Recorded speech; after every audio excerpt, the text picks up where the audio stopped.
The fact that we've saved as many people as we have is a fucking miracle.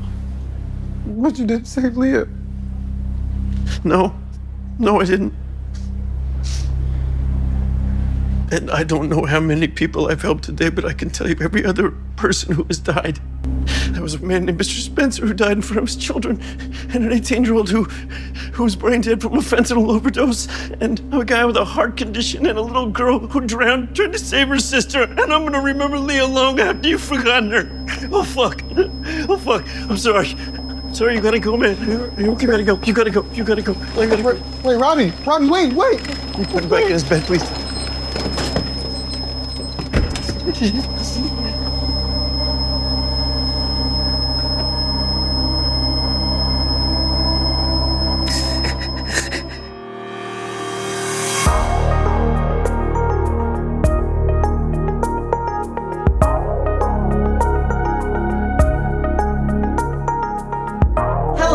Welcome back to What's On Tonight, a podcast with elaborate, quirky, and unpredictable conversations about TV, movies, and more. I'm Becky. And I'm Mandy. Today we are covering the Pitt Season 1, Episode 13, titled 7 p.m. Please note this is a spoiler-filled podcast. So if you haven't watched the episode yet and don't want to be spoiled, come back and check us out after you've finished watching. Episode 13 was written by Joe Sachs and R. Scott Gemmell and directed by Damien Marcano. Oh, Damien. Mandy, what is the very lengthy synopsis on this one? Well, we need it. Yeah. Yeah, there's a lot of medical stuff going on in this episode that I'm going to struggle to adequately describe. So thank you, Wikipedia. Yeah. New blood supplies arrive by helicopter as the number of patients exceeds 80. Man. Hospital staff continue to use unorthodox and unfamiliar procedures and equipment to treat patients. Intraosseous infusion drills see many uses. Whitaker unwisely and painfully uses one to administer medication to a unconscious patient. Mohan uses one to relieve another patient's high intracranial pressure. And when McKay's ankle monitor alarm sounds, she uses one to disable the device. Kiara and ward clerk Lupe photograph the dead in order to identify them and notify their families. With no senior physicians available, Santos takes the initiative to perform a reboa to stop a patient's bleeding. Abbott scolds her for her rashness, but praises her for the procedure's success. David returns to the pit and is immediately tackled and handcuffed by the police, but protests his innocence. Jake arrives with Leah in critical condition. Robbie attempts heroic measures to resuscitate Leah, using up several liters of blood over the protests of other staff members, but is unable to save her. After granting Jake's request to view Leah's body, Robbie is overcome by grief and guilt over Leah, Adamson, and the other patients he's lost, and suffers a panic attack. So I rate this episode as 4.5 balloon making clowns out of 5. I didn't love this episode like I loved all the other ones. I loved Dr. Robbie's moment. I think that was very strong, but this wasn't a 5 for me because there were parts of it that I felt were filler, but I liked it.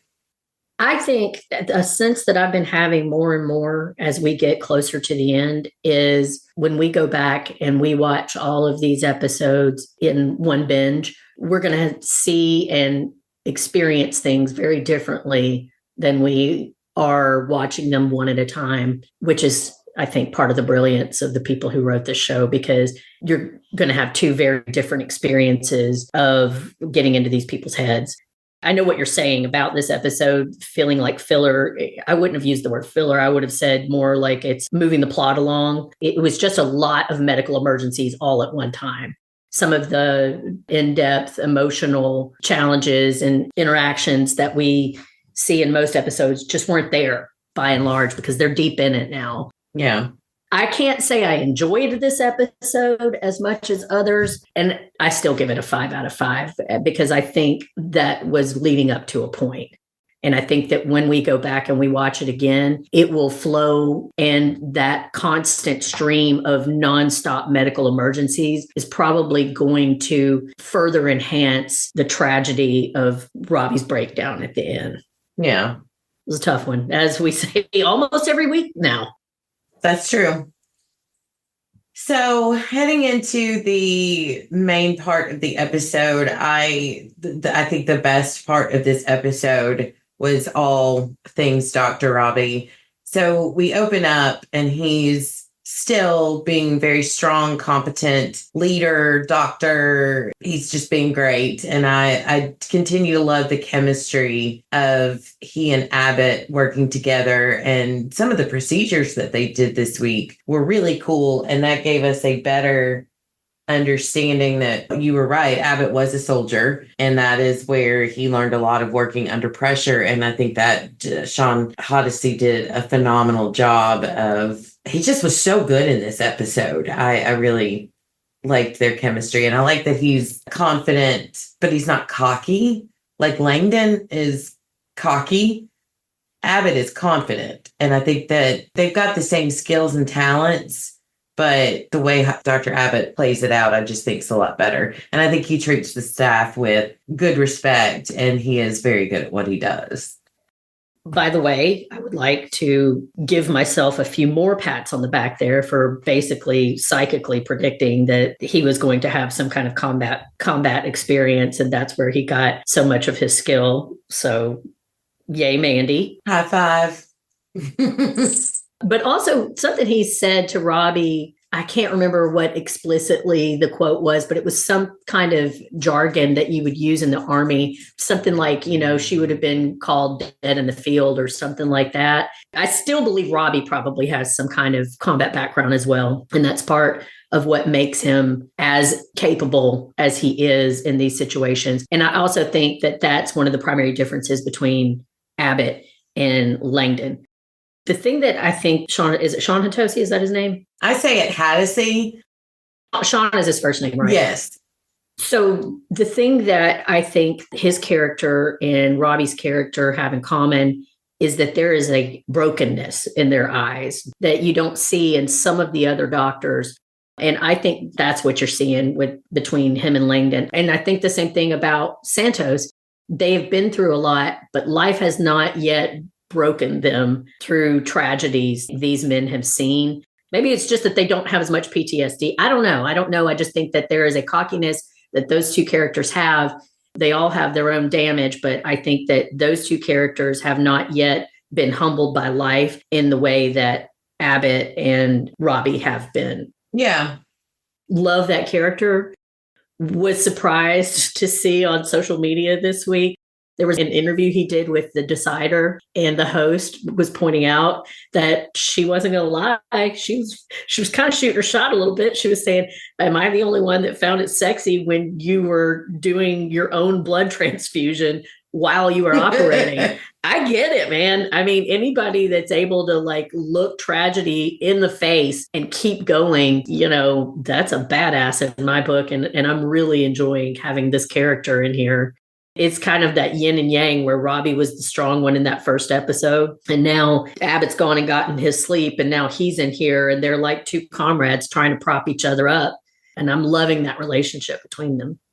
The two of them on screen together is just brilliant. And Abbott being that person for Robbie. And I love them together so much. Yeah.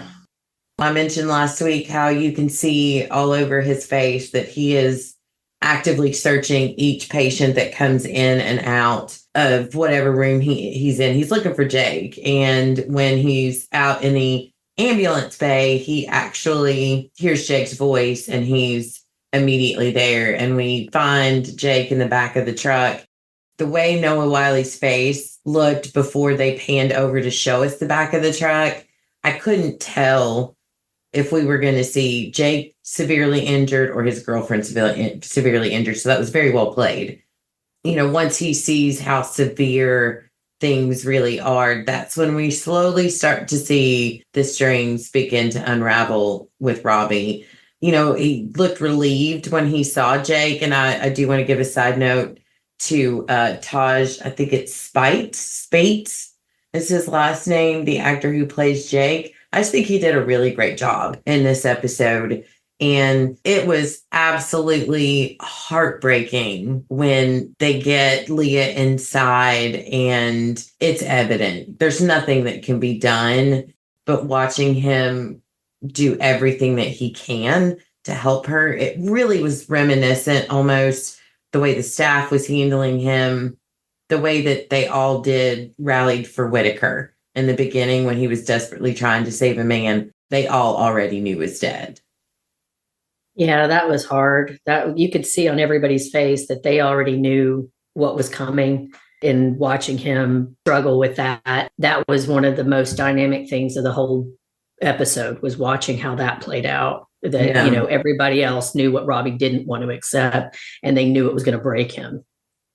I think that the two people that stood out the most in this portion of the episode, besides Noah Wyle and his absolute stellar acting, is Abbott and the way they framed Damian Marcano. You're a brilliant director. All of you all are brilliant directors. When you go back and look at who directed each episode, you can kind of start seeing each other's styles. And I like the way Damian focused every single shot that Robbie was in with Leah. Once he panned out from a close-up on Robbie's face, Abbott was in the background watching. Sean Honesty does such a great job of acting that you could see. It's like, do I go over there right now? Do I say something right now?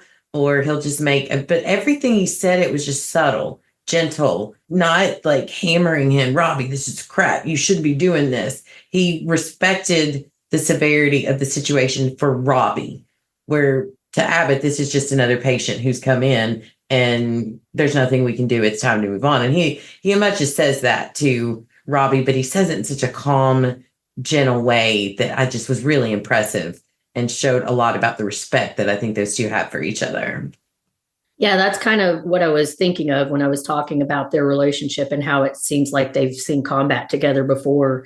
You were right. Brilliant choice on the part of the director that they had him so much in the background. One of the things that I think that, again, we're going to go back and we're going to really appreciate about this episode later is that we say that there was not a lot of this emotional stuff going on, that it was just nonstop drama and medical crisis. But honestly, there was a lot going on. It was just so very subtle. Mm-hmm. And that was one of those things.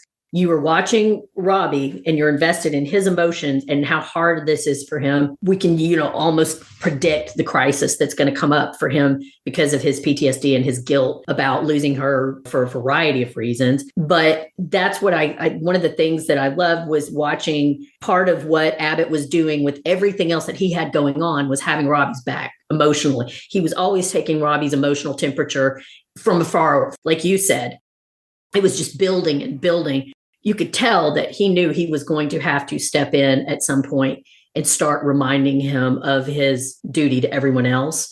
But like you said, he did it in a way that respected their history together and his respect for Robbie and what Robbie does. And he knows that Robbie is a great man and that he is a great doctor, but he's also human. And he waits until he really feels like, okay, we're at the critical time now. It's time. I've got to be the one to go over there and tell him this is time to stop.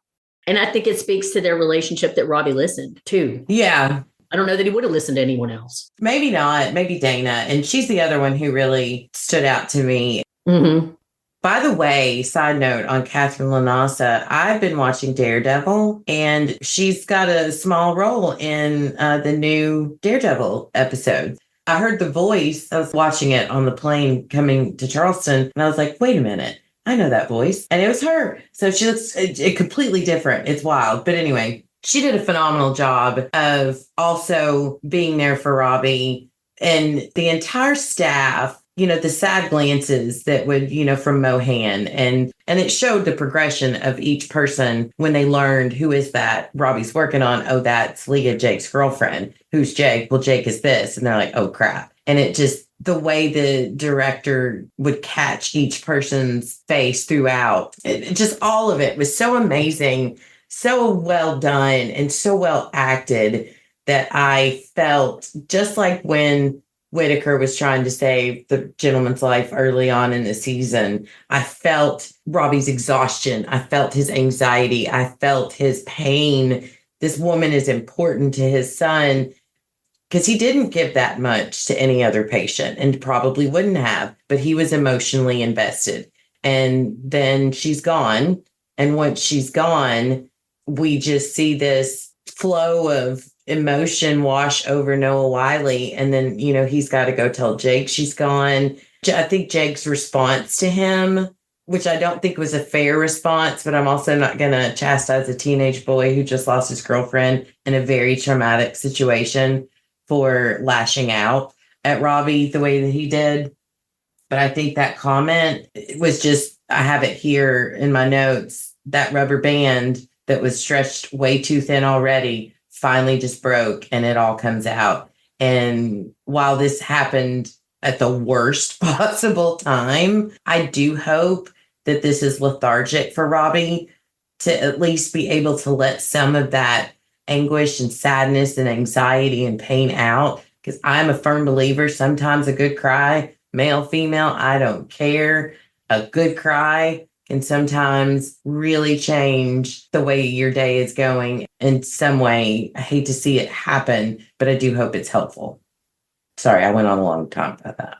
No, I hadn't thought about it from that perspective.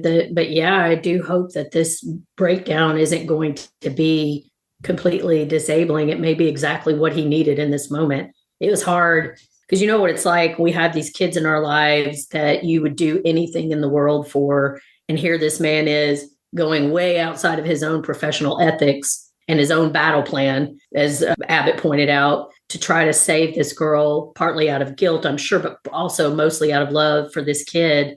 And, as parents, what it's like when we have a situation where there's a tough choice to be made and our kid just doesn't get it in a small way. I've been there, and it's so unfair because like that moment where he broke down and he said, I'm going to remember Leah long after you've forgotten her, and then immediately felt like shit about it. God knows I've never experienced anything like what he's going through, but I've definitely had moments where I had to give bad news to my kids and then I get lashed out at, even though there's really nothing that I can do about it. It's just reality. Mm-hmm. And then, sometimes you do then say you break because you're human and you say exactly the wrong thing, but it just hurt my heart because then that's just one more thing he's going to be beating himself up about. And like you said, I don't blame Jake for his reaction. All of these people are still, in addition to being wounded, they're going through so much trauma. Who knows where that kid's head is? I 100% think, based on the character so far, he's going to regret it. He's going to have his own regrets. Oh, he already did regret it. As far as what he said to Robbie, you could see it. Once Robbie started to break down, he was like, Robbie. He knew shortly after that he made a bad choice of words. Regret and trauma and just absolute emotional breakdown is going to be, that's going to be the words for the remainder of this season. Yeah, that's regret it's going to be heavy on all of them. One of the things I liked was that in the process of his breakdown, he was mentally defending himself. Like it was like he was processing shit for the first time. You know what I mean? That was the level of therapy. Robbie doesn't have time for therapy. Yeah. But that whole conversation that I don't think he was really having with Jake, he was having with himself. Yeah. And trying to make sense of all the chaos. And I do real quick want to give a nod that they listed every single one of the people he's lost in that day. Think about that. That's one day. Right. We haven't even finished this shift, and that was all in one day. So kudos to them and to Noah Wiley for the way he acted that whole scene out to help us as listeners and our watchers to feel the weight of all of those people on him. Yeah, that takes me back to something that I was talking about in the last episode, that I'm still having a hard time articulating exactly what is impressive to me about this. But it just is like in most medical dramas, a situation like this, a mass casualty event, it's going to be a very special episode. And the brilliance of the writing and directing and the acting choices of everybody involved in this show is that the first 12 episodes of this, you think you cannot get more stressed out because you have tragedy every single episode. So I love that this format has allowed you to build up this deep concern for these people and the stress that they're under, and get to really care about them and to see all of the things that they are bringing into every single day. And now they have to deal with this. I think it's just impactful in a way that I have never seen in any other medical drama, because it's one day. This is not like, I don't want to call anybody out because I don't think there's anything wrong with it, but like an ER or Grey's Anatomy or any of these other medical dramas where you would have these other storylines going on of, are these people dating outside of whatever? All we have gotten from the beginning of this, you see trauma after trauma after trauma that in one day's time. And then bam, in the middle of that, you have this complete catastrophe happen that just ratchets it up. And so I think you get a more realistic idea of exactly how hard these types of things are on people in the medical community. Yeah, I agree. All right, well, let's move into the next main point, which is Dr. Langdon. I gotta say, love the guy, hate the guy. He is really doing a great job with work. He's a phenomenal doctor. But what I liked, and they did it without saying a word, the tension and the anger between them was very front and center every time the two of them were together. They didn't speak much other than to discuss the specifics of what's going on with the patient. But did you notice that Robbie wouldn't even look at him? Like it was so in your face. And it makes me wonder what this situation is going to look like once all of this trauma is over. What I got from a lot of that was I didn't feel a whole lot of anger from Robbie. What I felt was repeatedly Langdon is doing what he normally does, which is in a situation where he is not certain, he's calling out to Robbie, and maybe I'm projecting, but I felt like it was more along the lines of Robbie has got 99% of his brain in trauma mode, just trying to stop the bleeding literally as much as he possibly can. But when Langdon kept asking him his opinion, as opposed to in the past where he would have just been like, yep, this is what we do, he now has that doubt of, am I taking on responsibility for letting someone who could be impaired? Like that's factoring into his choices when it seems like when he's talking to Langdon now. Well, that's kind of what I'm saying. Yeah. That Robbie is angry. He's angry that Langdon has been stealing medicine. He's angry that Langdon is there when he told him not to be there. I didn't think that he was pissed that Langdon was asking him questions. I think he was just pissed that his presence, that they were even having to have that conversation. Not so much that he was asking him about a patient, because Robbie's always been a good leader, even in times when Langdon needed it. I just saw it as it was just pure, almost just pure anger and tension that he was even having to look at the fact that Langdon was there, period. No, I don't think I've explained that very well. I don't think predominantly what he was feeling was anger. I think he was feeling trepidation and fear. It wasn't that he was mad that he was asking him questions. I think he was genuinely factoring in now, great, now I have to think. Normally, I would have trusted him with my life and the life of every patient in here. He had complete faith in Dr. Langdon's judgment. I think now what I was getting from those interactions was more, am I doing the wrong thing by even allowing him to do this? So like, I'm going to go ahead and I'm going to say, yes, do this.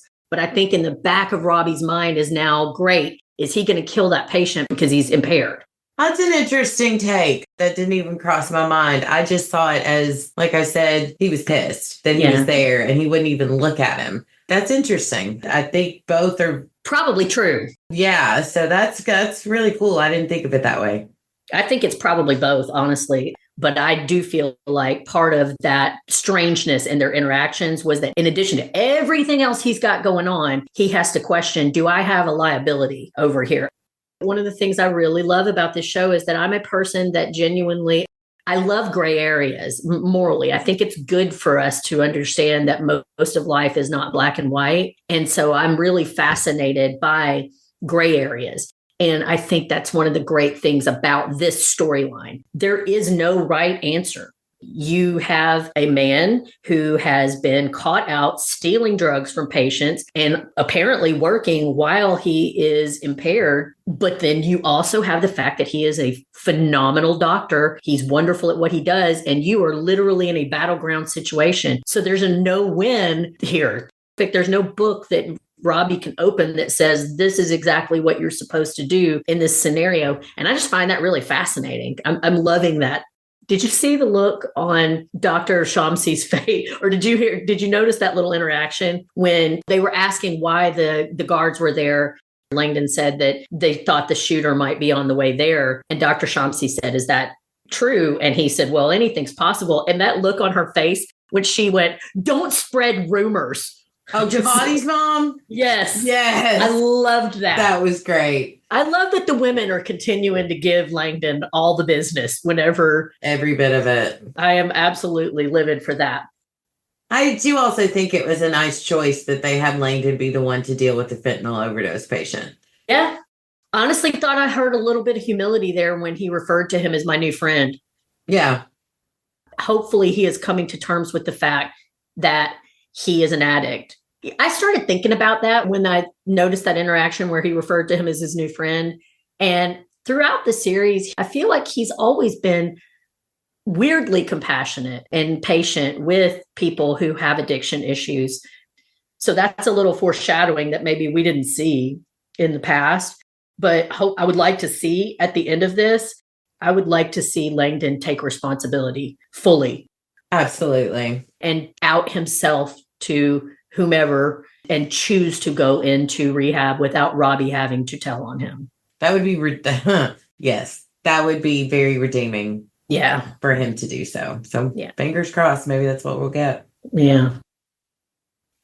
All right, well, let's get into the interns because once again, they were all over the place. And it's all I could say is just everything except for Robbie, which was this one central focus on one patient. These kids felt all over the place.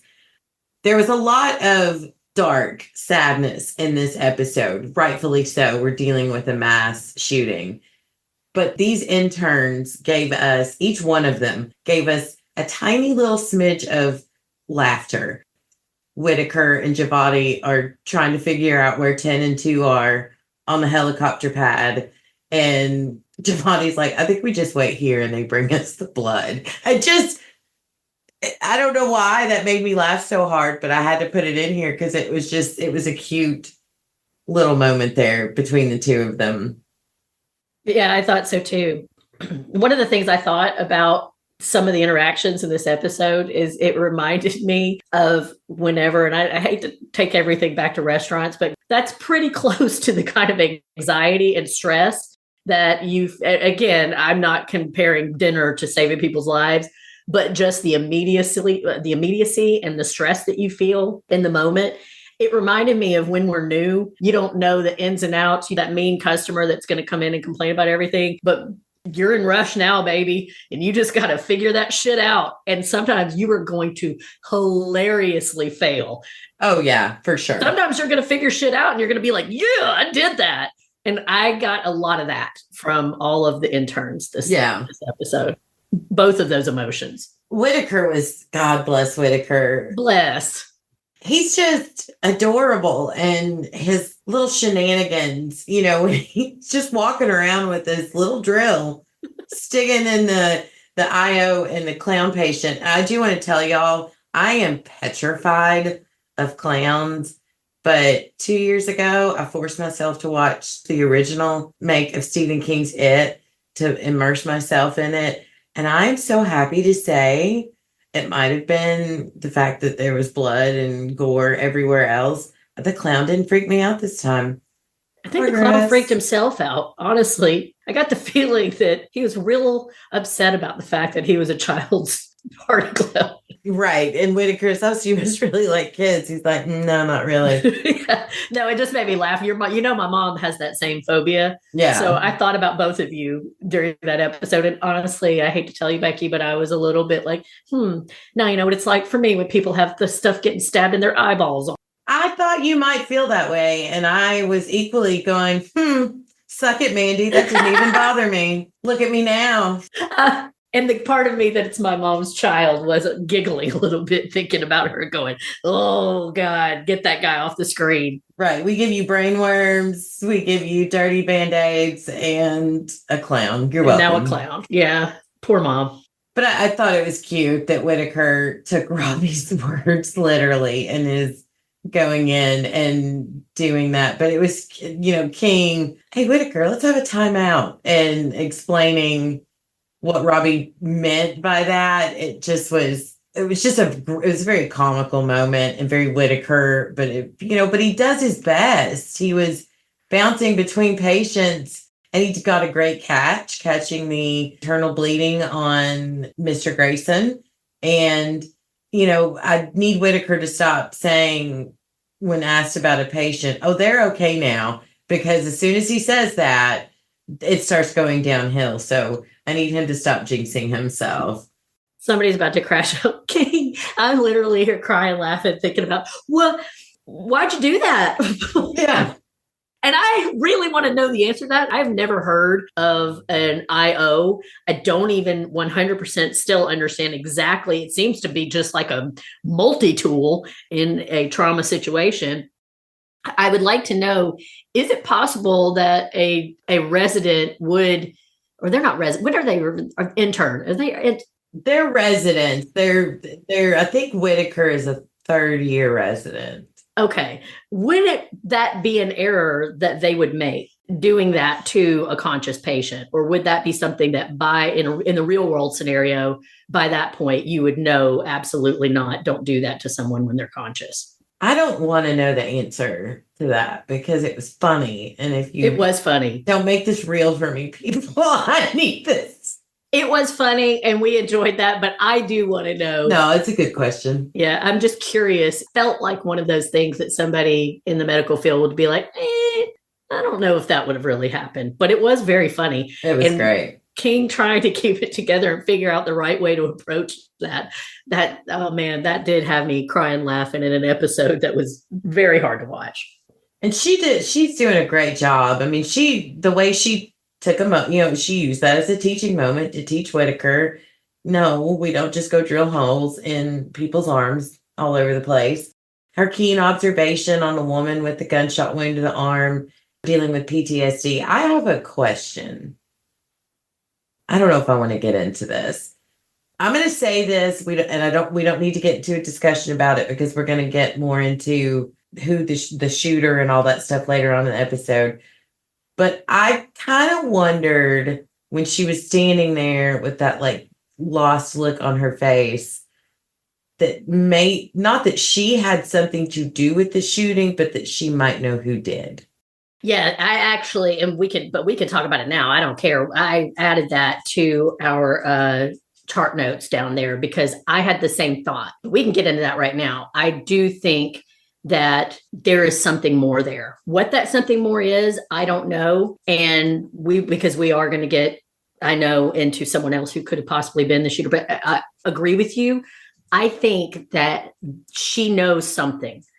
Right. Okay. So you saw that too. Yes, 100%. I believe she may have PTSD. I will tell you, one of the things that kept coming up for me as I was watching this episode, her face specifically, but even like going back to McKay's husband or in the last episode, I know for a fact you have been in wrecks. You know those moments like, right. You know those moments right after you're in a wreck, or like when I was 14 and my house burned down and they came and got me from school. And when you first see it, for me at least, I have been in shock and I know what it feels like. It's like if somebody slowed down time is the only way that you can really explain it, because your brain has to process wait a minute, like 7 seconds ago, I was driving down the road laughing at something I heard on the radio or what have you. And now there is this whole new horrible reality that has just happened. And it's like it takes your brain some time to catch up. And I could see that in her face. But I definitely think there's more there. I agree with you. I would be very surprised if she doesn't in some way, shape, or form have information about the shooter. Yeah. I don't think it was her. No, I don't think it was her, but I do think she has knowledge of who it was. Yeah. So anyway. All right. Santos. Okay. She's back to annoying me again. Calling her peers the crappy nicknames and looking for Winky Finger's more exciting patients. And once again, doing a procedure she's not allowed to do without speaking to a superior. I'm grateful that everything she's done without asking has been successful. But I do want to know, at what point is she going to have consequences for her actions? And I will give her the benefit of the doubt that she did try to find a superior to talk to about it. And then everybody kept pushing her off and pushing her off. I get it. But, and then Abbott's like, you don't ever do something like this without telling someone, but hey, that was pretty badass. So she just smiles, and it's not good behavior. Sam really opened my eyes to how bad her behavior is with her feedback last week. So when is she going to suffer consequences for what she's doing?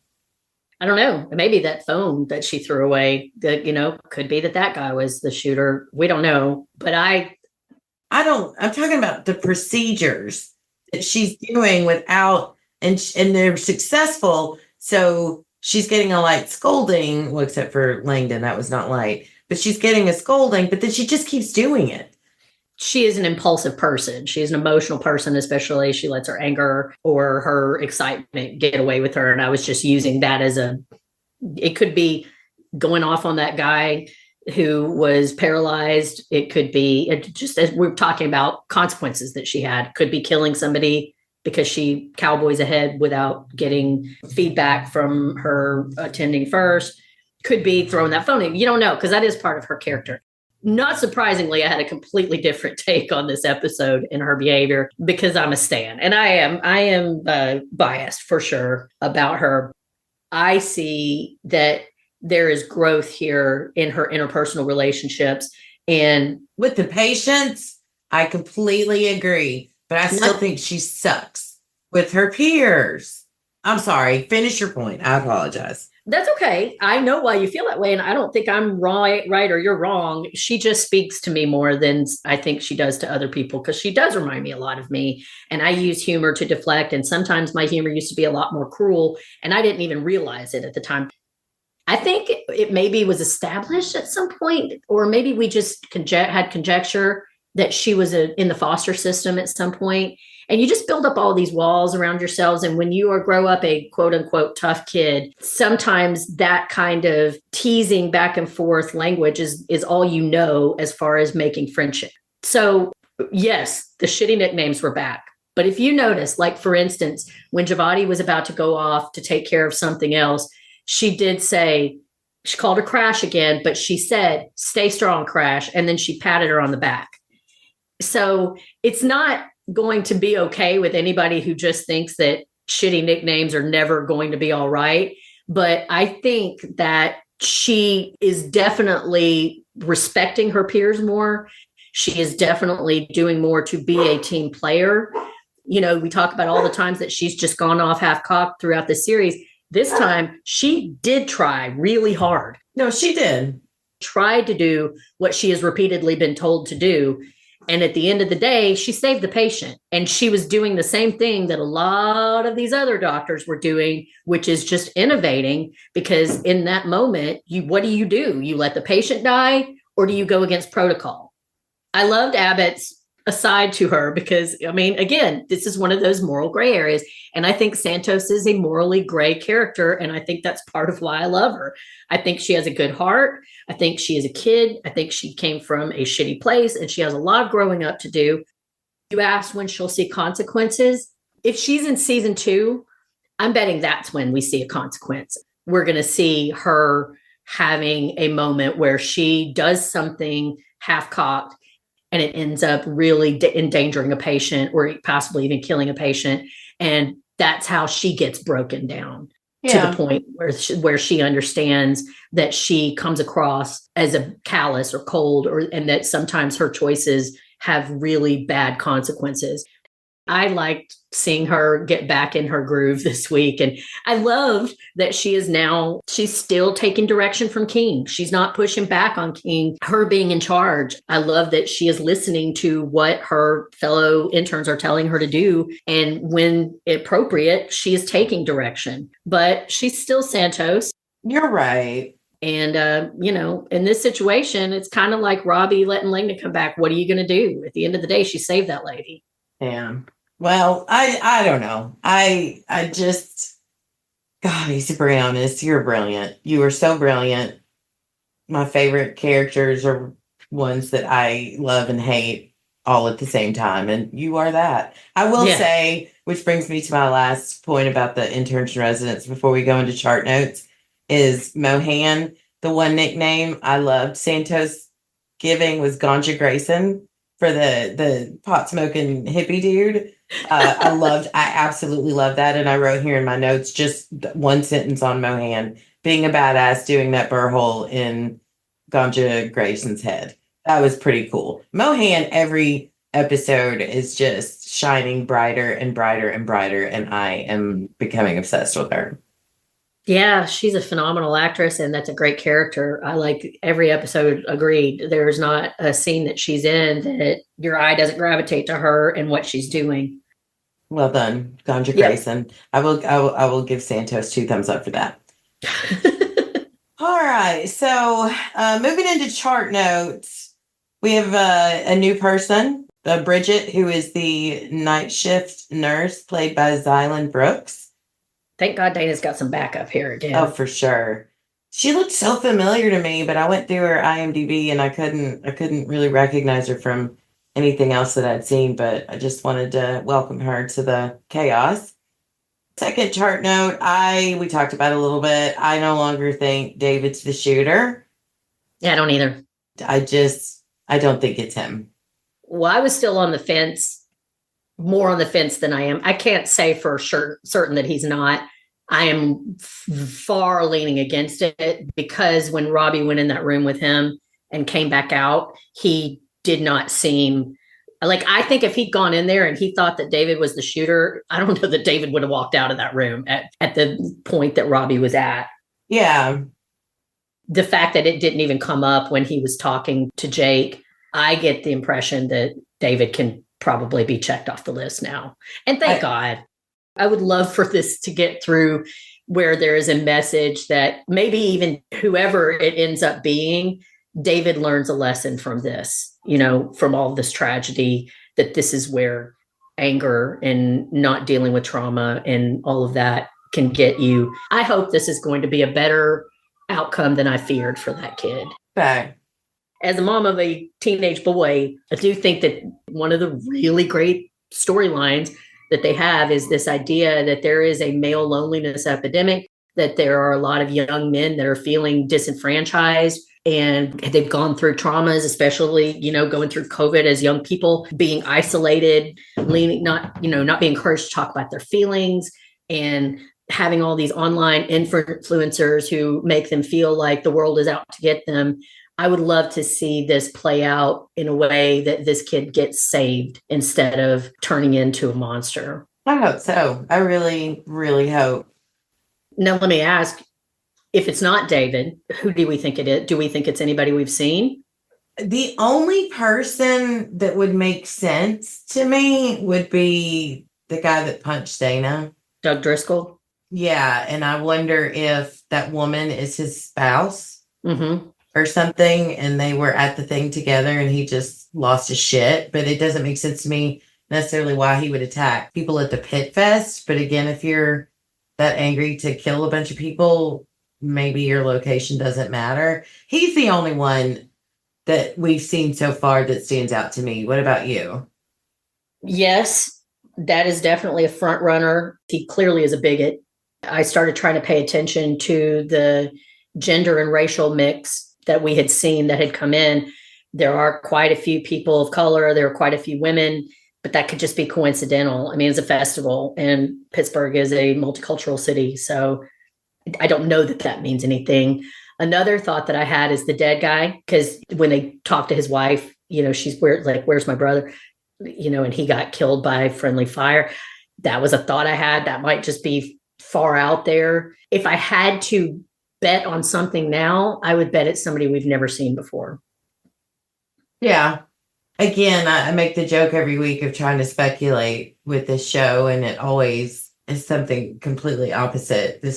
These writers would be great murder mystery writers. But yeah, I mean, all of those I think are great possibilities. I lean more towards it's somebody we haven't seen before, but with this show, who knows? It could be you don't ever discount somebody who's been on the screen. I better not be Justin, aka Brainworm Guy. I'll be really mad. I will be furious that he didn't at least let us in on it. Right? Spill the beans. No, I'm kidding. I don't think it's Justin, but yeah, I don't know. I'm curious. I do hope they give us an answer to that by the end of the season. Yeah, I had seen some people online speculate that we would never find out. I will tell you right now, I can't imagine any way that plays out that I'm not going to be very angry if that's the case. And I honestly don't think that would be the case at all. I think it's more likely that they're going to have the shooter come in and they're going to have to work on him. Oh, for sure. I am the person that gets resentful if you get pregnant and decide not to find out what kind of baby you're having for 9 months. Don't make me go this whole season and we don't find out who the shooter is. Next chart note, just want to make a nod. There's a moment when a patient comes in and is passed away, and they just come in with the sheet over their face and they pan over all of the faces of the interns. It was just powerful. The look on their faces and the way they all emoted showed the strain that this night is having on everyone. I just wanted to give a nod to the actors and the directors for that, just one very short but powerful moment. Yeah, that was awesome. But I think I saw that several times. There was a lot of that in this episode. A lot of really had to pay attention to what was going on. It's almost like like a Renaissance oil painting. You know how when you see those old oil paintings, there's so much going on in one picture. I think that's just something great that the writers and the directors do, is that you have these shots where you will have 30 people in and all of them are making amazing choices. And remember when we were talking to Justin Ward, aka Brainward Guy, and we asked him who he thought was the most interesting person that he met while filming. And he mentioned Noah Wiley's stand-in, and how Noah Wiley's stand-in, that guy would stand there for hours and you would see him just really dialing in on making sure that he got all of the mannerisms right. He got all of the facial inflections, all of that just right. And this is a guy that's not going to be on screen at all. And I think that level of professionalism is evident in scene after scene after scene, where you have these broad camera pans of dozens of people in one scene, and every single one of them looks like they are genuinely working against time. Yeah, it's well done.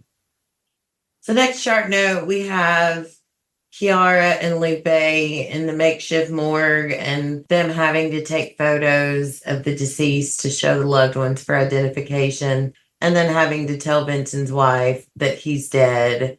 And then, as you mentioned, they don't have any information on her brother yet, but the only positive they can have in that conversation is that, well, he's not been identified as dead yet. So, I mean, I said it last week, I'll say it again. I'm glad, even if it's small little snippets, I'm glad that they're showing this side of it, because there's more to it than trying to save someone's life. There is an aftermath of what goes on. So I just really like that point.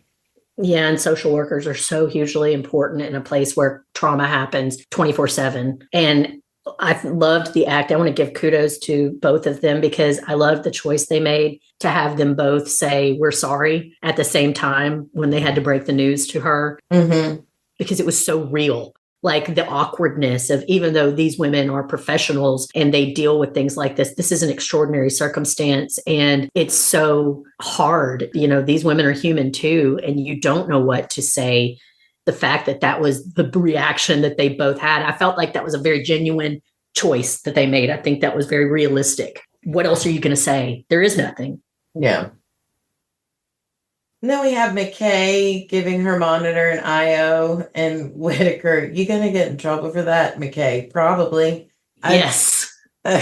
She's awesome. She has had it. She has reached her breaking point. It's obvious to me she shouldn't be wearing that monitor in the first place. And B, she is in the middle of trying to save what we know over 80 people's lives. And now that thing wants to go off. And she's like, I've had it. Yeah.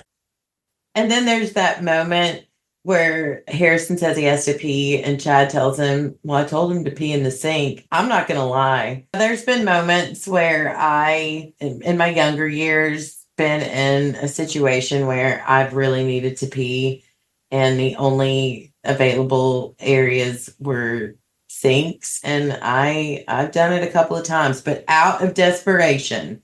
And I feel like having Harrison pee in the sink at that point was not the worst thing Chad has said. No, for sure. But I do think that the little interaction we had with him this week definitely gave me less hope that he had grown really much at all, because he just still had this sullen teenager attitude about him. Instead of thinking like a parent, it was more like he was a big brother that was hanging out there with the kid. Like, I don't know, what are we supposed to do? He's not solving the problem like a parent is. He's just like, well, pee in the sink if you don't want to do that, whatever. Yeah. Well, it's probably been like 20 minutes since he saw the severity of the situation. So maybe he'll get better. Maybe. I just hope he goes away. I don't like that guy. I know. Final chart note, Dana is amazing. That is all. Yeah, this was one of those episodes where just her presence being there. I did a deep dive on Catherine Lanasa as an actor. Not surprised she's a Southern lady. She's from New Orleans. I didn't know she was a dancer, but it makes sense. She's got a lot of presence and grace about her. And I just think that she's awesome in every scene that she's in. Even if she's not talking, she's really powerful. So again, I agree with you. She's amazing. All right. So I see you added a chart note here. You want to read it? Yeah. Where's Myrna? Where is Hashtag Myrna? find Myrna. Yes. I almost feel like we're going to just find Myrna, like she's going to come out like Rambo with a bandolier of, bullet, that she's going to take out the shooter when he comes in with like a tie around her. You know what I mean? Like, I called it last week that she was going to take out the shooter. And I agree with you. I stand by it. You know where Myrna is? Myrna is in the air ducts, like Bruce Willis from Die Hard. She ain't got no shoes on. She stepped on some broken glass, but she has stolen the guns. She's sending notes to the shooter. I got a gun now. That's where Myrna is. Myrna's about to come out in John Wick, that whole hospital. No, she's gonna John McClane. John McClane, that's his name. Okay. And if the series or season finale isn't Myrna standing there in all her glory in her hospital gown with her bandolier, as you said, and her rifle saying yippee-ki-yay, motherfuckers. You won't be happy if we don't get an identified shooter. I'm not going to be happy if we don't end with Myrna standing there, John McClane in the camera. I do feel like yippee-ki-yay, motherfucker is definitely something that Myrna would say. And has now said. I really hope she does say. For sure. So, yeah, that's all I have on the episode itself. Final thoughts. It felt all over the place, but I think that was the point. Like you said, none of these are black and white situations, and it's a mass trauma, and it is going to be all over the place. But I want to say the ensemble cast in this show is phenomenal, and Noah Wiley brought it home to the very last second with that beautiful heartbreaking performance at the end. And I give another shout out to set design, props, and special effects. There's been people commenting on how they're having a hard time watching this show because of the gore. And I get it. There is a lot of gore, but it's not gratuitous. It's purposeful. It is a point. That is what death and destruction look like. This is it. And it's not easy to look at. And I think it's something that we all need to see to hammer home. When you turn on the news and you see that there's been a mass shooting, it's not just seeing the after effects of people being escorted out of buildings or whatever. This is what these frontline workers have to walk in and see. Yeah, just like with the birth last or a couple episodes ago when we were talking about how, at first it was shocking, but then you start thinking, no, hell yeah, let's let people see that medical emergencies are ugly sometimes, that they're not clean and pretty and it's stressful. And even more importantly than that, I think one of the major themes here is that human life is so fragile and it's so precious. And what these people do is miracle work every single day while continuing to just be normal human beings. And I think that in a lot of ways, seeing that, like you said, is super important, especially when you're talking about gun violence. I don't want to go too far down editorializing about gun violence in this country, but I am getting to the point when I see the phrase thoughts and prayers, it makes me so angry. Mm-hmm. Prayers are great. But when you are actively working to make the world less safe for people, vulnerable people, then take your prayers and shove them up your ass. Sorry, but that's kind of how I feel about it. And I think that you're right.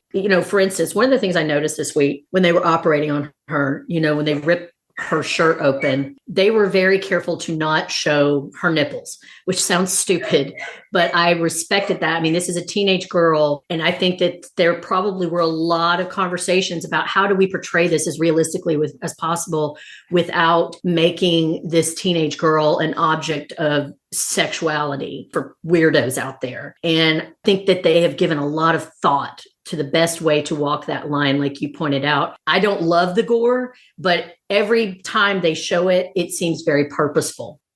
Yeah, I agree. It should be hard for you to watch. Exactly. Yes. All right. So let's head over to the trivia section. I see my dear Mandy has a couple of things here, and I'm very curious. So what do we got? Okay, so there was one of the procedures that Dr. Langdon was doing in this episode, and I do not remember which one it was, but I think it was some kind of intubation because it seems like everybody's getting intubated somehow in this episode. Something he did was a bit unusual, and I think it was Mohan asked, how did he learn that? And he says, MRAP podcast, which caught my attention. I thought, what is an MRAP podcast? MRAP podcast is Emergency Medicine Reviews and Perspectives, and they describe themselves as a monthly emergency medicine audio series full of CME and the latest reviews and perspectives. So apparently this is a service doctors and residents they subscribe to. It's fairly expensive, but it seems to be really, really cool. It's a way for them to do continuous learning. That's neat. Yes, emrap.org, emrap.org. I encourage anybody that's fascinated by that to check it out. It was pretty cool. I don't know if you're in the medical community and you didn't know about it, it may be something that you want to check out. That's very cool. Yeah. Oh, I'm very interested in this next one. So the theme song, if you guys have noticed that this is the first time that the theme song to the show actually had lyrics to it. And that was by choice. I looked into a little bit about why that is. I saw that the Pitt fan page, doing an amazing job as always, they had posted an article about it. It got me a little bit curious about it as well. And well, when you read the words, it makes more sense. So the theme song is called Fail Forward, and it's by Taji and Gavin Brivik. Gavin Brivik is the composer for the show. He tapped this guy that he met a few years ago, and I'm just going to read here from collider.com. He says, 6 years ago, I met Taji, who was the songwriter and singer, and the most talented vocalist, songwriter, and producer I know. He showed me his debut album, Tunnel Sun, and I literally couldn't get his voice and playing style out of my head. Ever since I met him, I've been searching for the perfect project for us to collaborate on. Once I saw the first few episodes of The Pit, I knew that Taji's sound could encapsulate the tone of Robbie's point of view. We both worked tirelessly on the song Fail Forward, experimenting with various synths, guitar sounds, lyrics, and drum beat production techniques to really embed the song into the show's themes. This all wouldn't be possible without the showrunner, Scott Gemmell, championing the song. We owe Scott and John Wells everything for supporting our collaboration and using the song in the show's credits. I'm going to read some of the lyrics that they came up with to really tell Robbie's story and kind of give you a glimpse of what's going on in his head. So the first verse is, I'm a little bit fucked up. I'm a little bit fucked up in my head. Must be some kind of fucked up to try again and again. Oh, I don't get to rest yet. Plenty of rest when I'm dead. I'm a little bit roughed up, but not from regret. It's easy to fail. I fail again. The failure's the worst. I fail forward. You can go and check out the rest of the lyrics online. I actually think I got this from genius.com and I listened to the song. You can listen to the song on Spotify. I think they got some of the lyrics at the end, not quite 100%, but you see the theme of what they're talking about. And I also want to point out, I Googled what the phrase fail forward means, and I want to give you the definition of fail forward. Fail forward refers to the concept of embracing failure as a learning opportunity and a stepping stone to future success. It means valuing every failure for the lessons learned and applying those lessons to future efforts, even if those efforts might also result in failure. This mindset encourages individuals to use failure purposefully to find success, moving closer to their goals with each setback. Ultimately, failing forward fosters resilience and innovation, allowing one to grow from experiences rather than be hindered by them. And this is from theknowledge.org. I've never thought of that phrase very much. I've heard it before. I've never wholly thought about it as a concept until really looking into this. But I would say that's pretty much how I think we should all run our lives. As we've seen throughout this series, guilt and regret for the past and the traumas that you've experienced, you don't process them and move on from them, they can drag you down. Life is hard for all of us. We're all just trying to get through this life. But I think this concept of fail forward is such a beautiful concept, because I think when you can look at life as a continuous journey of learning and you take the knowledge and move forward instead of allowing it to keep you in this spiral of shame and guilt, that's how you have a good life.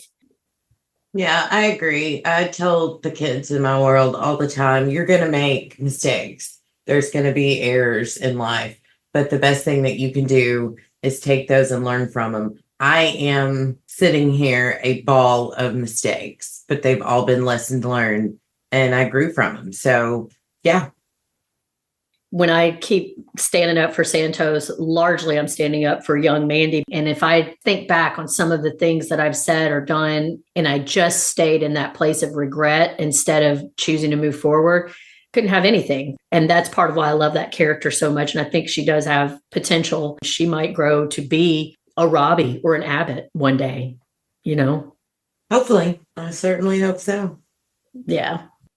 All right, so I have no misdiagnosis this week because yet again, I'm flawless, as Mandy would say. But Mandy has a note here. What, did we make an error, or is this, please tell me this is all you. I won't even say it's really an error, because I don't really make those very often, regardless. I just throw out everything I just said, where I was admitting that I've made many errors in my life and will continue to make more. No, I don't necessarily say it's an error.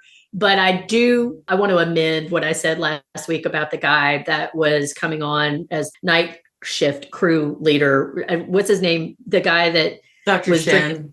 Dr. Shen. I'd still contend that he was being a bit glib in that scene. And I think that was backed up in a couple of the interactions that we had. But I saw some social media chatter this week on TikTok that were night crew folks in the medical industry. And they told me basically, rightly, that I don't really understand what the whole vibe is on the night crew, and that they saw themselves very much in him. And I want to say the woman that's the new night crew surgeon, what's her name? Walsh, I think. I don't remember. I think so. But, she was making jokes about, go take a 2-hour nap. I got this. And what I have gotten from the people that I've talked to that are night crew medical folk is that there is just a whole vibe that they have, that you've seen everything, you've done everything. You have to just be a little bit more chill. And that's just their thing. I want to acknowledge that. I want to acknowledge that they think that that guy is doing a great job of representing them. And Well, I don't know about representation of night shift crew because I've not ever worked as a doctor in the night shift, but like you said, he was chill, and I don't think he knew what was coming. I think he realized this was a severe situation, but his mindset just does not work like the other people around him. So justice for Shen. Thank you. well, they agree with you that he was just being a night shift dude. Well, that means they're very smart. So thank you. I knew you'd like that. I'm going to start a smooth talking podcast where we just talk about how wrong Mandy is all the time. No, that's going to be a very brief podcast for you. Yeah, so you think. All right, so let's head into some very exciting show notes and news. Now, this is still very early, so I can't confirm that this is exactly what it's going to look like once it all comes out, but Variety and other platforms are reporting that it looks like the Pitt is going to be nominated for some Emmy Awards, and here's what the buzz is so far. The Pitt would be nominated for Best Drama Series, which, frick yeah, man. Noah Wiley, Best Lead Actor in a Drama Series. Again, heck yeah. Fiona Dora, Best Supporting Actress in a Drama Series. I agree. Catherine Lanasa, Supporting Actress in a Drama Series. How do you decide? Can there be a tie? Oh, I don't know. And then Sean Hudesy as Guest Actor in a Drama Series. So, yay! Again, don't know exactly how concrete that they are, but this is probably the first time in a long time I'm actually going to be sitting there watching the Emmy nominations as they come out to see what hopefully they get ensemble cast, directing, all of it. Somebody should be nominated in every category from the show. So very exciting. Just wanted to share that. And thank you to the Pitt fan page for bringing this article to my attention. Yeah, I was Googling while you were talking when the nominations would actually be announced. My birthday, July 15th. Yeah, my 50th birthday. So that would be a great present for me. You can open up your hearing aids, pop them in, and sit and watch. I'm in my prime. You'll actually be able to hear the announcements. First of all, I am a little deaf, so shut up. Whatever. But other than that, I'm in my prime. I don't know who you're talking about. I've never been hotter. That's facts. And literally, I mean that I've never been hotter because I am in menopause and I have hot flashes about 72 times a day. Hot flashes are not a joke. Oh, God. So Mandy has got some very exciting news to share with y'all. We have been working on this very hard with a lot of people, and we are so excited. So Mandy, let's have it. We are excited to announce that some cast interviews are in the works. We have scheduled dates with Alexandra Metz, who plays Dr. Garcia, Amber Martinez, who plays Nurse Kim, aka Whitaker's possible soon-to-be wife, and Crystal McNeil, who plays Kiara Alfaro. I am so excited. Me too. I'm nervous and excited all at the same time. So, peoples, if you have fan questions, send them in. I will do my very best to make a post at least the day before the interview is scheduled, but I've got a lot of travel on my plate. So hear us now and go ahead and send in any fan questions, and we'll randomly pick one or two depending on how much time we have with each person, and we can ask them a fan question like we did with the amazing Justin Wade. So now we're going to head into feedback. We got some good amount of feedback this week. Thank you again, y'all. Some interesting takes on the previous episode and the episode before. So Mandy, you want to start us off? Yep. Via YouTube on episode 12 at Linda1541 says, "Thank you, ladies, for this wonderful podcast." Aw, thank you, Linda. I am a retired nurse from Pittsburgh. Whoa, we got the real Dana here. Seriously. She says, "I never worked in a setting like this. I waited till my kids were grown to go to nursing school. I was much older than most nurses starting out." Good for you. Yes. Linda, we love a lifelong learner here. both have so much admiration for people that don't let life suck all of the joy and curiosity out of them, and they just keep going forward. And we just really admire you, and thank you for leaving the feedback. That's awesome. Congratulations. That's very cool. And thank you for sharing that with us. So at Keno0794, another excellent episode. I agree. This totally flew by. I am so thankful that I have not had to experience a mass casualty event where I work, us too. But some of my colleagues in the same province did a few years ago. This gave me some inspiration to review our protocols. Well, good. So looking forward to the last few episodes. We are too. And thank you, as always, for giving us your firsthand experience on the medical front. We do appreciate it.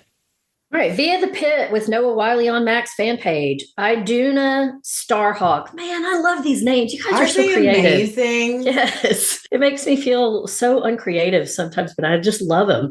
Anyway, Iduna Starhawk says, every week I say this is the most intense episode of a TV show I have ever seen. And then they top it the following week. Same. This week was no different. The end scene with Dr. Robbie breaking down was so hard to watch. Girl, me too. It was. Dune, whoever you, I hope I'm saying it correctly, but yeah, we were with you 100%. Via our Facebook post on episode 13, Linda Morrison writes, I am worried about Dr. Robbie. And when she adds a sad crying face emoji, we are too. Very, very worried. Yeah. Yeah, like we said, hopefully this is going to be a breakthrough and not so much a breakdown. Mary Warden Good says, holy shiitake mushrooms. I love that. Me too. Holy shiitake mushrooms. That was insane. No preview for next week. Oh, Mary, I'm so glad you mentioned that. I noticed that too. I'm sure that was strategic because this next episode, I think, is going to be an ultimate episode of what happens in the ER itself. I feel like I read somewhere that the next episode, the last episode, is going to be kind of a postmortem with the only place where we're going to see some of their personal lives. So I think that's why they didn't have the preview for next week, is they want to keep us completely guessing. So I'm glad you brought that up, Mary. That ending, ugh.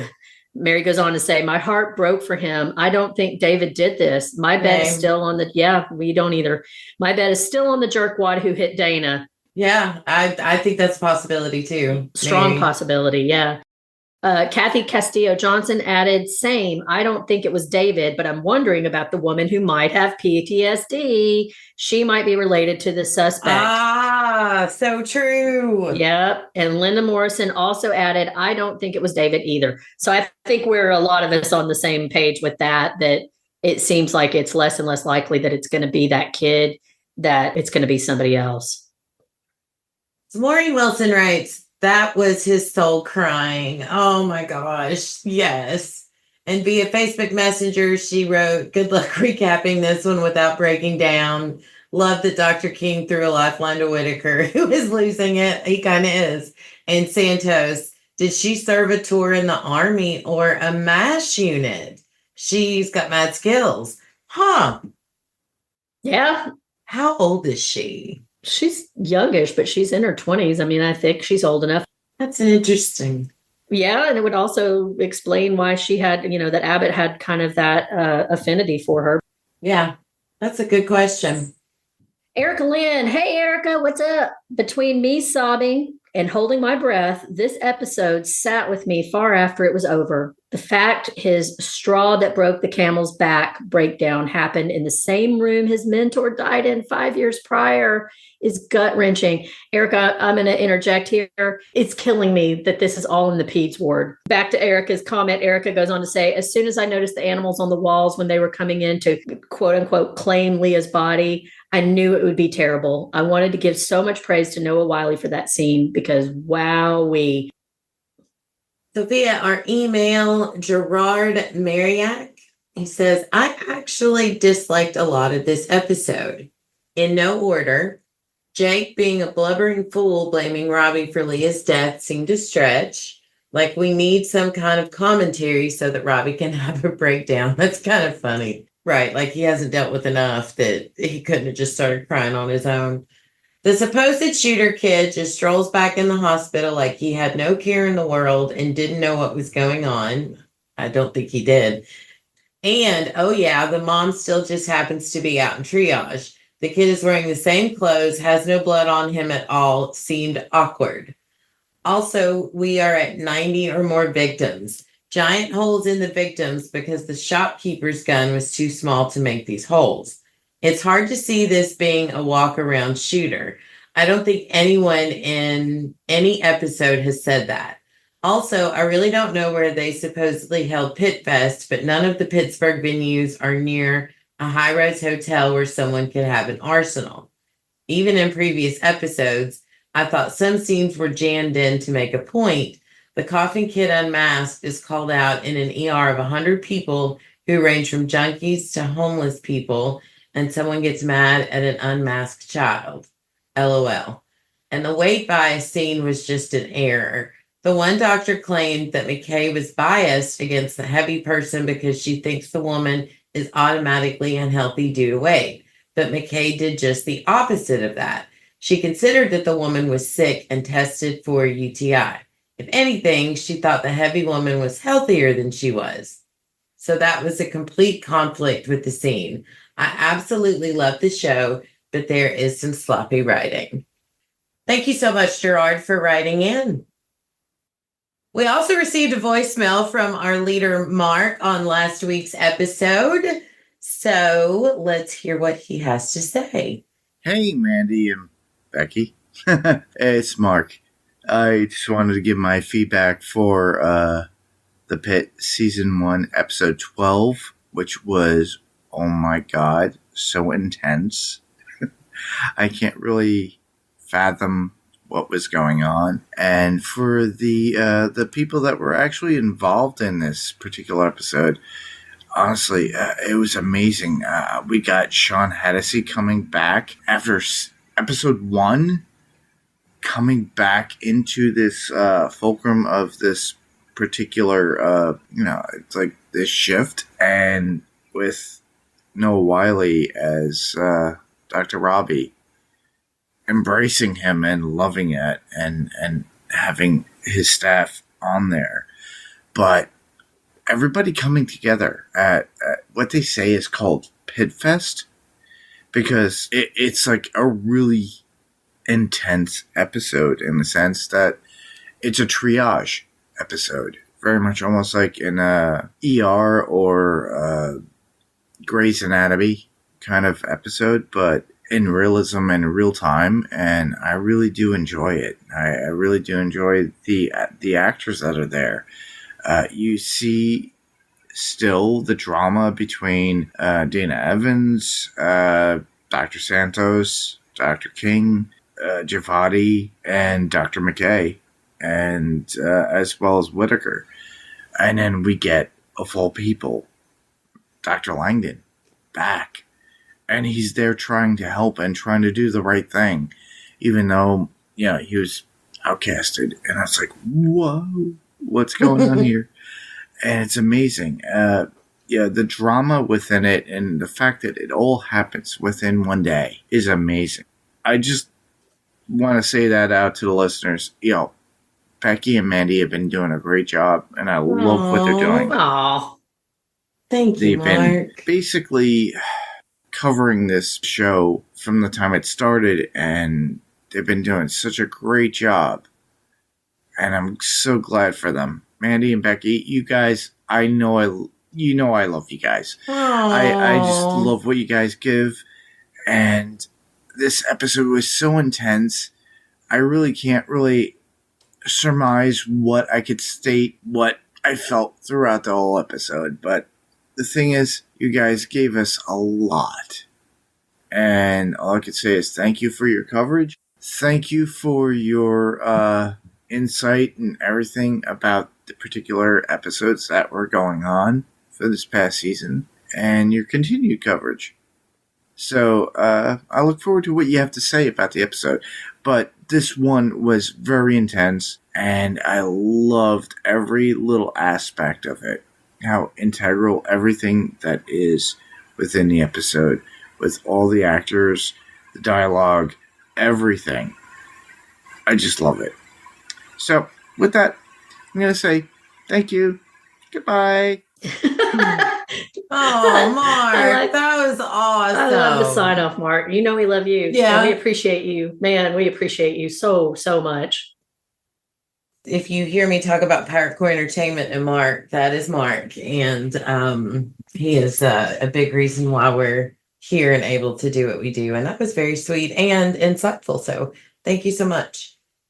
Next up, we have a voicemail from Sam on episode 13. I want to read in the body of her email where she attached the voicemail. She says, "When Dr. Robbie cries, we all cry. Love you, ladies." And she signs it Sam and my box of tissues. Yeah. So let's hear what Sam has to say. Whoa. It's a very heavy episode content, and it's just really difficult to watch. I'm a part of the millennials that we are the school shooting generation. I know that's every generation now, but at least when I was in 6th grade when Columbine happened, and that was a very formative time for me. I remember watching the news and just crying and realizing that I wasn't safe at school, and I wasn't safe at school from other students. So it was just this really sort of shift in my worldview. And my age cohort, we just kind of graduated up with school shootings. I remember being in college when Virginia Tech happened, and it's just like we just sort of grew up with that, and it's just always been a really tough thing for me to watch. So it's tough watching this. Like, that's what gets me every time is these mass shootings. And you see these poor doctors trying to deal with it. I cannot imagine. Thankfully, even though I've worked in an ER, knock on wood, I've never had to deal with these kinds of mass casualty stuff. And it's just horrific. I mean, we're seeing just how stressed out and overstressed these medical teams are, the nurses, the doctors, everyone. When they said 85 patients, I think, in an hour, because remember, it's like every hour, and I was like, I can't even, that doesn't compute in my brain with, how much is happening. And these are 85 trauma patients. These weren't, some of them had a runny nose. These are all physical traumas coming in where, I mean, they kind of talked about it in this episode, that you don't know where the injuries are going to ricochet to. So it was just, I felt it in my gut watching this, and bravo to the team, because they must have interviewed some sort of, hospitals that had responded to these mass shootings, and, how do you handle it? Just really fantastic, writing, acting, and we see, the trainees who were taught, hey, you gotta check in with your attendings. I love this episode showing this is a war zone. You can't check in. There's no one available. People are dying left and right, and you're so understaffed, and it's just there's no time to think. When Dr. Santos was doing that special procedure, the Roboa on that woman, I was like, I hope she doesn't get in trouble, because he did tell her to do it. He's like, do whatever you have to do. Yeah, he did. And that wasn't her fault. So he kind of had to tell her, you can't ever do that, because you could paralyze her. You could kill her. He's, like Abbott said, badass, you did a good job. Yeah. Every time I'm watching the show now, I think you guys are so right that Santos and Langdon are very similar, because I was seeing the parallels to their behavior in this episode too. I think both of them have sort of gotten more comfortable with calling in other people, and I just, it was really intense epistive, and I like the little aside. They're like, yeah, Psych's not here. I'm like, yeah, well, in the real world, at least if you had a psychologist assigned to the ER, we would be. I have done what Kiara had to do. It is as brutal as it looks. It's not great. It's not fun. Thankfully, I never had to do it for a mass shooting. But it is pretty brutal. And unfortunately, as much as we train these physicians, they don't have the skill set of mental health. So I like that they're having people who are experts in communication and mental health really debriefing the family members. And also, there doesn't seem to be a lot of time for the physicians to do this. And, you know, when Robbie went in with Jake, I was like, oh God, no. This is why we tell you cannot operate on your own family. You cannot do therapy on your own family. Like, this is not going to go well. I had the same thought, Sam. It was just the straw that broke the proverbial traumatized camel's back. And yeah, like, I mean, I was a part of those decision teams in COVID, and like, it's all brutal all the time and all awful. So yeah, it was, I mean, just really everyone did an amazing job. And I did like that one patient where Dr. King and Dr. Santos were trying to figure out what like medically was wrong with her. They're like, brain injury, stroke. And finally they settled on PTSD. And I'm like, yeah. I just like the little like touch in there of like, yeah, physicians get like at most 1 month training in psychiatry. And that's the medicine part of it. So like, yeah. I'd like to think, when I was watching this, I was like, what would I do if I would, like, thankfully I've never, had to do this. I think, yes, you do have to shut a part of yourself down. I mean, we're kind of seeing it in these characters, but there's a reason people who work in medicine have, like, dark senses of humor, and a lot of us will joke, like, I'm dead on the inside. Like, I'm just a psychologist. I'm not a nurse. I'm not a physician. I'm not a surgeon. I'm not a PA. Like, I can't even imagine what they all go through. But I definitely, I like to joke around that I'm dead on the inside. Because it's just, you just see this stuff so much. And I'm not in medicine. Yeah. It's definitely, it's an intense thing. I would probably, mental health would have to be creative because you just don't have the staff and you don't have the time to help everyone. I probably would have tried to get the more mobile patients to interact with the patients that were mildly more critical. Okay. Like, I would take maybe Shock Lady. I don't even know. Do we have a name for her? The one poor thing who's wandering around. Shooter's wife. There is something physiological, and it's just like a red herring that it might be psych.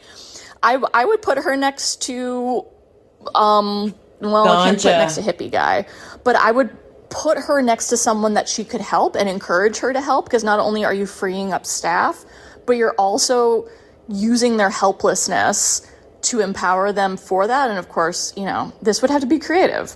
And so, you'd have to pick and choose and like how, who can take it. Like Jake, I'd be like, hey, I need your help over here with this woman who's bleeding out. He can't save her, and it may be more traumatizing, maybe, but he's just left with his thoughts. And so, it's okay, glove up, all hands on deck, and, let's see if we can get some of the more mobile patients who are willing to do something to feel productive rather than stay in the helplessness.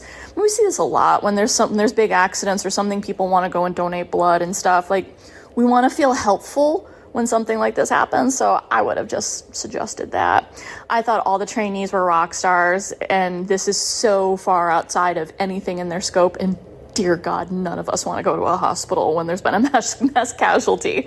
All of these procedures, I was like, oh gosh, this is what happens when there's no oversight available.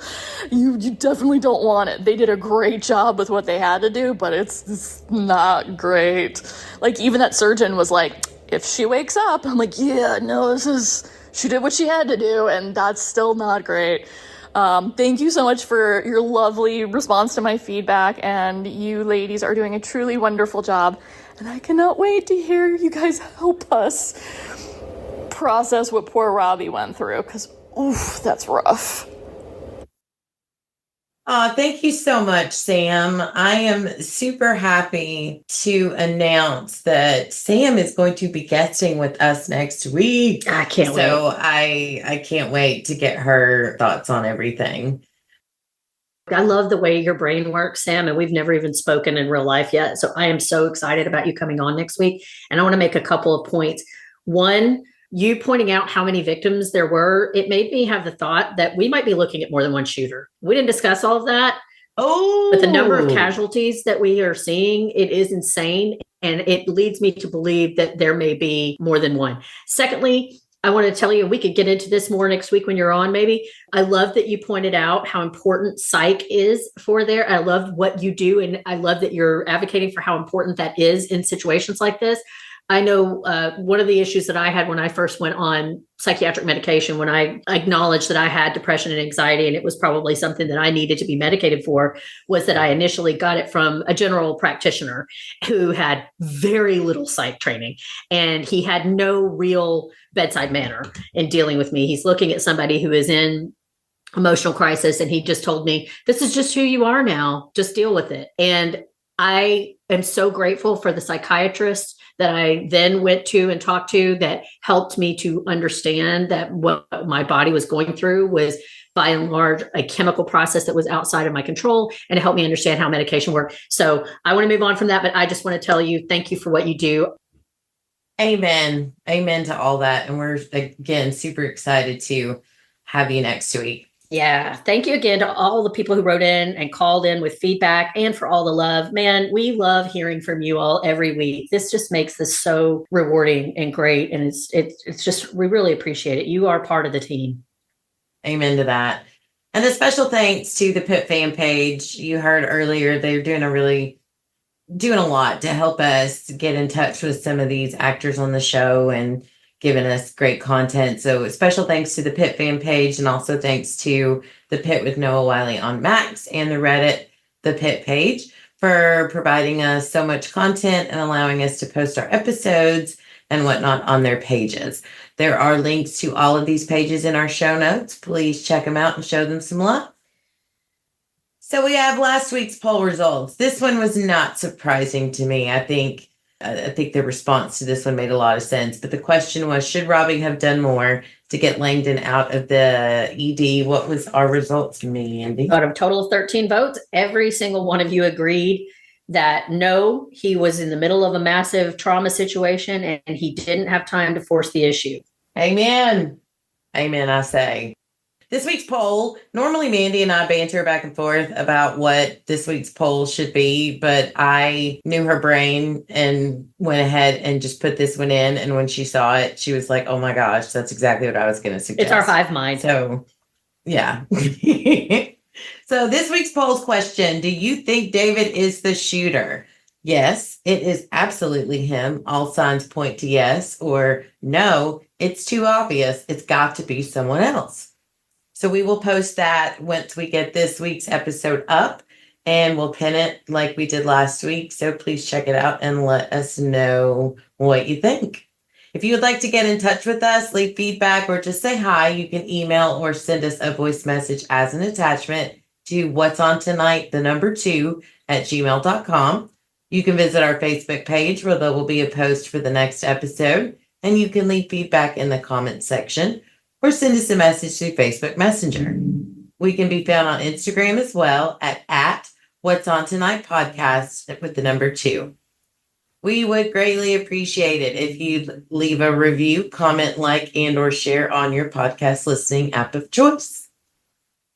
So how about we head to the roof now, wait for the helicopter, figure out where 10 and 2 are, and talk about where else listeners can find us, podcast recommendations, good TV or movies, or anything else that we'd like to share. Mandy has something really cool to share with you all. I do, guys. I am so excited about this. I know we briefly mentioned it last week, but I have started a podcast on my own. Becky is definitely going to be guesting very, very soon, but it is called Dinner for Her. It is a podcast about historical women with flavor. This is such an exciting thing for me. My husband joked this week that he hasn't seen me this excited about anything in 20 years, and he's not wrong.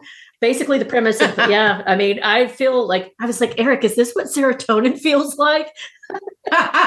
Because I feel we are in a weird, weird time to be a woman in this country, especially. And as a mom, and especially a mom of a young woman, I was feeling pretty helpless at certain points in the last few years. And this podcast just sprang into my head a few months back.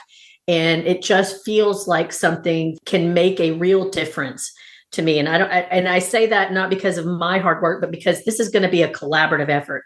Basically, the premise of this podcast is each week we're going to pick a woman from history to discuss, and it's going to be me and a woman in my life, just, one of my buddies, one of the amazing, intelligent women that I know, just through my everyday life, some folks, hopefully, that I've met through this podcasting experience with What's On Tonight. Really, I want any woman that has another woman from history that they feel like the world needs to know more about. I want you to be on this show at some point. We will make it happen, whatever we have to do. So we're going to get together every episode. We're going to talk about some fantastic woman from history. And then at the end of that, we're going to share a meal that will in some way be relevant to that woman's life, whether it was her favorite meal, whether it was something from her culture that she might have enjoyed, or whether it's something, as in the case with our first dinner guest, Eleanor Roosevelt, that actually had quite a bit to do with her time in public life and her legacy. Woo! Please go check out the Dinner for Her podcast. You can find me on social media at Dinner for Her podcast on Facebook and at Dinner for Her on TikTok. And you can find the podcast itself under the Pirate Court Entertainment Pod on Apple Podcasts, on Spotify, basically anywhere that you've been listening to this podcast, you can find mine as well. Please go like the page, check out that pod. And if you're a woman and you're interested in being on and talking about some phenomenal woman that from history, this could be someone from your history book. This could be somebody that is in your family, it could be your grandma. If you think that you have a phenomenal woman from history that the world needs to know more about, I want you. So thank you so much. Awesome. Congratulations. I'm so proud of you. Thank you. The first episode was really great and I enjoyed it. And we will link her Facebook page in our show notes for What's On Tonight every week. So you can just click and go straight to her page and see her next episode. Thank you, Beck. You're welcome. I'm so proud of you. I feel like my baby's had a baby. Remember to check out Panels to Pixels, where we're covering Daredevil Reborn. It's a lot of fun. I'm so impressed at how into this show I actually am. And then podcast recommendations. Don't forget about the cast of us continuing their amazing rewatch of The Walking Dead. They're halfway through season 4. It's getting to the good stuff. So it's fun to rewatch and listen to them and hear their thoughts. We want to give a huge thank you to Mark and Pirate Core Entertainment for giving us this platform. Please visit the Pirate Core website. It can be found on our Facebook page. There you can find out about other podcasts as like the Slay Lounge podcast with Billy and Will and our brand new Dinner for Her with our very own Mandy. And you can also find out other projects Mark is working on. Well, that wraps up our coverage of episode 13 of The Pit. We will be back next week where we will break down episode 14 entitled 8 p.m. with special guest Sam. Woohoo! Thank you so much, everyone, for listening. An attitude of gratitude changes everything. So let's all take a moment to remember all the good things in our lives and be thankful. I'm Becky. And I'm Mandy. We'll catch you next week when we grab the remote and see what's on tonight. Bye.